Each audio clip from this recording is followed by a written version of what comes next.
Bizarre Brain Comics.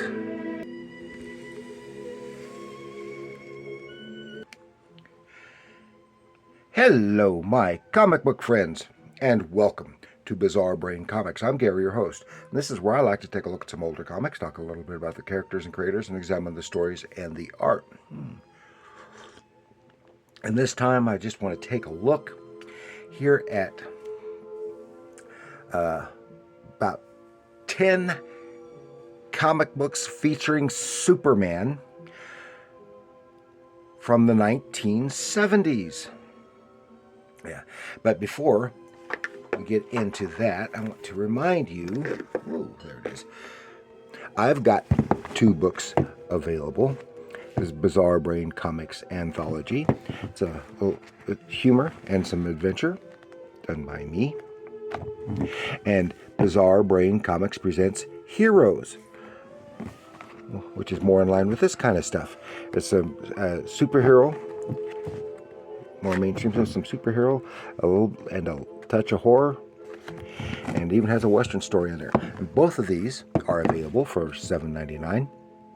Available online.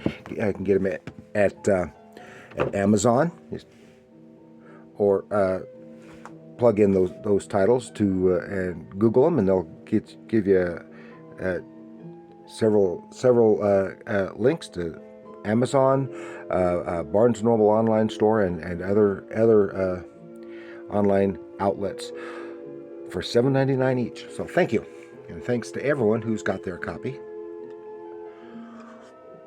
And I hope you all enjoyed it.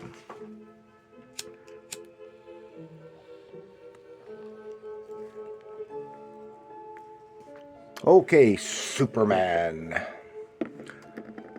our savior from Krypton. Our good guys, the super good guy, the original superhero. Okay, we're starting from 1970. This is Jimmy's, Superman's pal, or here it says ex-pal, the new Jimmy Olsen, a king-size Kirby blockbuster. Yes, this is number 134.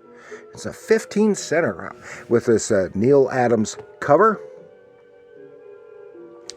And so it looks quite a bit different from on the inside, because it's Jack Kirby, the Mountain of Judgment. Yeah, this is in that weird period when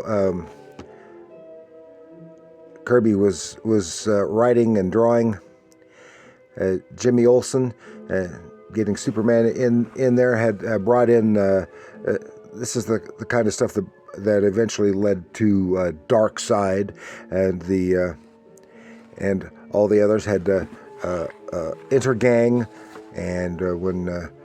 Both Jimmy and Clark Kent worked for WGBS, and Jimmy Olsen was Mr. Action. And he's, of course, working with the Newsboy Legion, and some relatively rare stuff with Kirby doing Superman. And, of course, but everything but the face. The faces were all redone by other artists, the Superman face, to make it look more like the regular model. But some cool stuff. I got the whiz wagon in there. It's like racing going through the Zoomway. Okay. And here's something along the way here. This is when something weird's going on, and Kirby was still experimenting with, which he did a lot with the Fantastic Four too, experimenting with his collages. So I had a couple pages of collage here. So apparently his whiz wagon looked a lot like this toy or model car. Got pictures of that, and then did collages of some weird stuff, and some very weird stuff. And great Kirby action and dynamism, and Superman stuff. Oh yeah, that's a fun one that I have been reading. Broken that into a few parts. Then here we have, unfortunately, the cover is all torn up. This is Superman number 238 from 1971. Written by Danny O'Neill, art by Kurt Swan and Murphy Anderson. The best Superman art team as far as I am concerned. That's some really cool stuff. Weird World of Aurora. We had the Frankenstein monster figures and Vampirella. Vampirella, yeah, even Vampirella. That's some cool stuff. I never got any of those. Other things, yes. Superman to the rescue.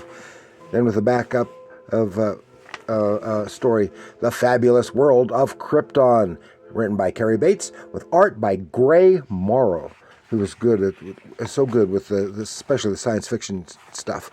So it's less superhero, more science fiction. Cool stuff.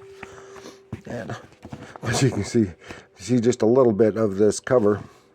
I don't know what the rest of it looks like. And here's another one. This is Giant Lois Lane, number 1. Is that right? Yeah. Number 113 from 1971. And this is real rough. The whole thing has come out. But all romancy. Oh, just... And this is all I think it's all reprint story from Lois Lane number 49 and from 1944 with art by Kurt Schaffenberger. Wow. And of course this looked like a lot like his stuff because Kurt Schaffenberger did a lot of Lois Lane. He also did Shazam Captain Marvel, a two-parter. Oh, something on American Indian stuff. It's all love and romancy stuff for Lois Lane, set in weird settings. And it's mostly, if not all, Kurt Schaffenberger, I think. There's one story in the back that is done by Kurt Swan. This is from 1963. Oh, wow. A lot different from what Superman's gone mad. Instead of arresting me, he's killing me. The Amazing World of Superman. It's the Superman number 282. Lex Luthor, Super Scalp Hunter. Written by Elliot S. Magan with Kurt Swan and Kurt Schaffenberger. Great team there for the art. Because I don't think at least I've never noticed Swan and Schaffenberger working together before. But you can see a little bit of the Schaffenberger style creeping into his inks. But it's still mostly the Kurt Swan pencil style. And this is from 1974, and it's backed up with another Fabulous World of Krypton story. And it's Ernie Chan doing the artwork on this one.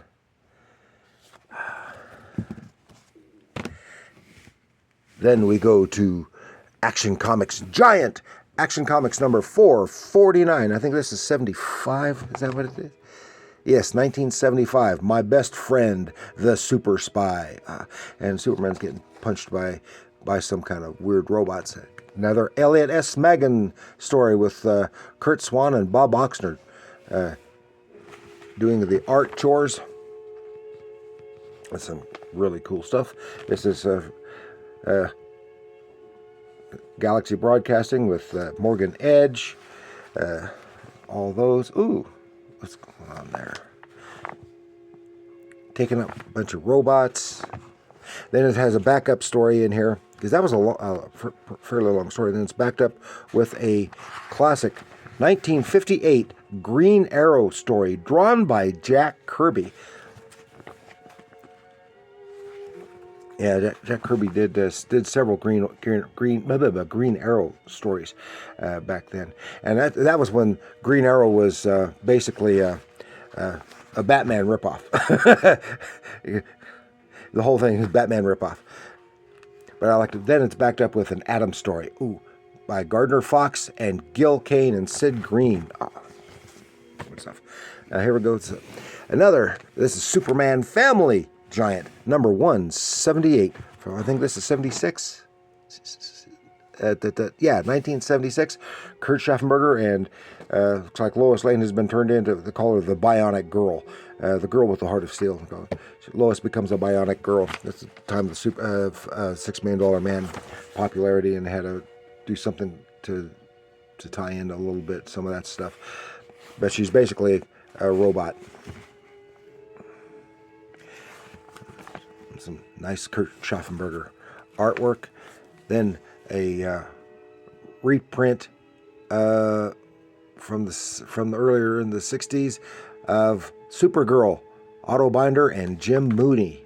Mooney. Superman family. And here, Jimmy Olsen's story when he's a Elastilad. Cool. So then we go to Action Comics. This is a normal sized one. Number 464. Jeez. None of them get numbers that high anymore. From 1976, Kurt Swan and Tex Blaisdell doing the arts, written by Cary Bates. I had the Elliot S. Maggin stuff earlier.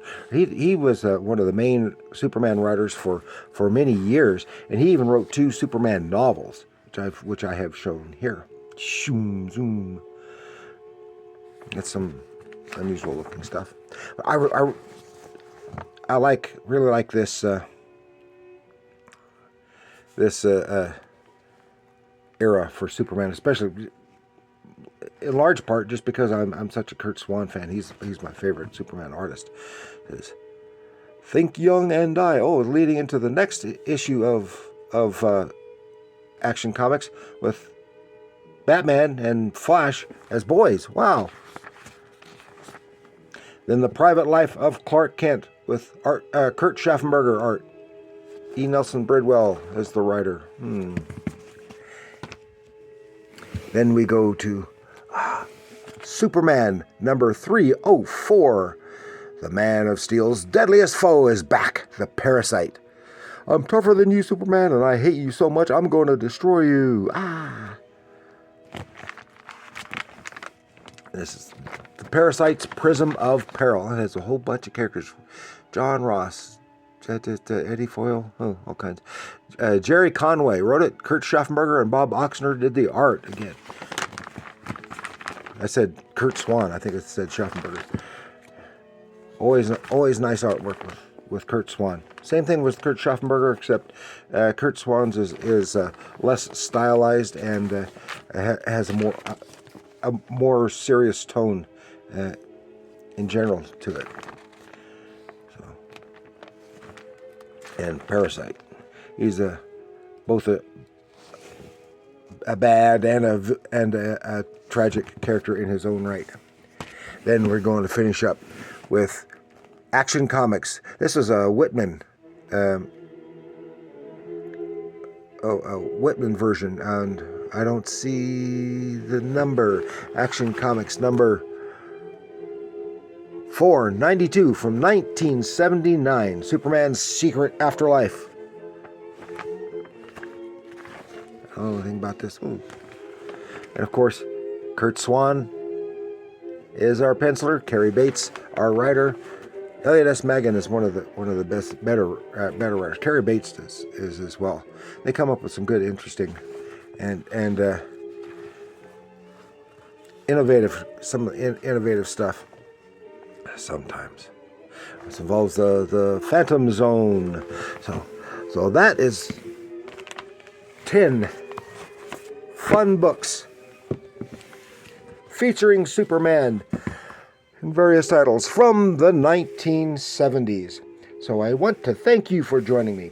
Please like, share, subscribe, leave your comments down below. I know a lot of the younger audience and newer readers aren't as big into Superman. I just love Superman. I don't like him when he's ridiculously overpowered, though. I like him a little less powered. I like the version when he's limited in his ability to fly in space and has to hold his breath and stuff like he did later in the 80s. So that's all. And remember, comics are art.